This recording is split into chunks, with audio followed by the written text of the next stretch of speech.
Another very interesting application is in image search with autoencoder. And an autoencoder is a very special type of neural network that is used for unsupervised learning. And the most important feature of the autoencoder is that it is trained to reproduce as accurately as possible its own inputs.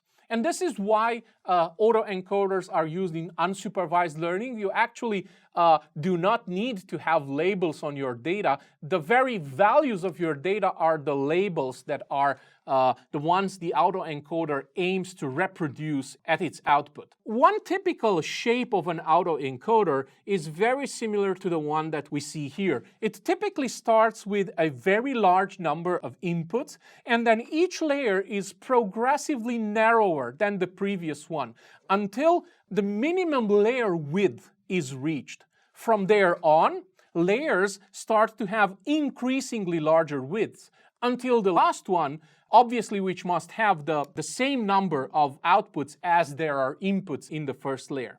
Now, the interesting thing here is the middle layer. The middle layer is the layer that has the smallest width, is of a particular importance for two reasons. First, it marks the border between the two internal components of the autoencoder, which are the encoder left of that particular layer and the decoder right of that particular layer.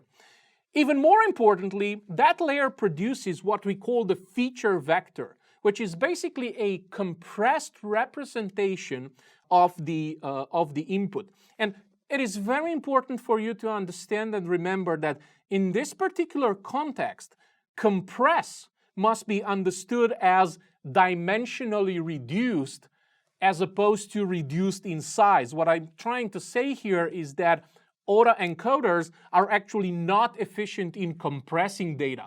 Autoencoders are not used in compressing images. Where they really shine is they translate those images into n-dimensional vectors, where n is the width of the middle layer. And then those vectors can be kind of compared with each other using some kind of distance metric like the well-known Euclidean distance. So once the autoencoder is trained, the remarkable things that you can do with it is that you can take its left part, which is the encoder, and that basically is in itself a trained deep learning machine learning model that can be used to encode inputs.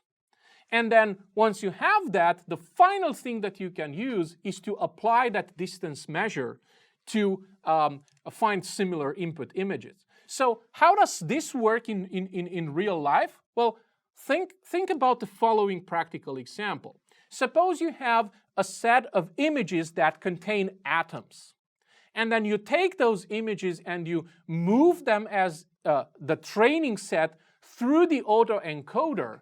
And the result, what you get, is basically an encoder that is capable of encoding images with atoms in them.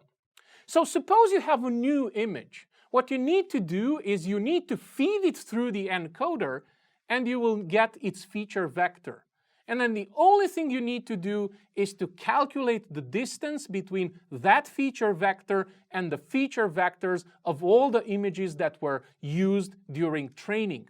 And if that distance is below a certain threshold, there is a high probability that your new image contains the image or multiple images of atoms. And that is how a simple image searcher using autoencoder style deep learning machine learning models can be actually implemented.